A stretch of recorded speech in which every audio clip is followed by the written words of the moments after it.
উঠে আসছে, যেটি সিরাজুল আলম খান দাদা উনি 1952 সালে উনি বলেছিলেন, এবং উনি 1983 সালে যেই 14 দফার কথা বলেছিলেন, ওনার যে রাষ্ট্র গঠনের উনি যে মাধ্যমগুলো এবং যে দফাগুলো দিয়েছিলেন, সেটি কিন্তু এখন বিভিন্ন রাজনৈতিক দল, আপনি এনসিপি বলেন, আপনি বিএনপি বলেন, সহ সকল রাজনৈতিক দল এবং ঐক্যমত্য কমিশন, সংস্কার কমিশন, ওনারা কিন্তু সেই দফাগুলো নিয়ে পুনর্বিবেচনা করছেন এবং অনেক কিছু ওনাদের মধ্যে ওনারা অন্তর্ভুক্ত করেছেন।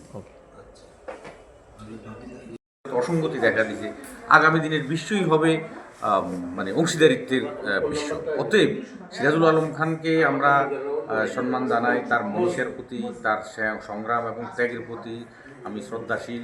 তার জন্মদিনের অনুষ্ঠানে এই কারণে সে এমন এক ব্যবস্থা রেখে গেছেন আমাদের জন্য, যেটা শুধু আমরা না, গোটা বিশ্বের জন্যই প্রাসঙ্গিক। অনেক ধন্যবাদ। আচ্ছা, আরেকজন একটু নিতে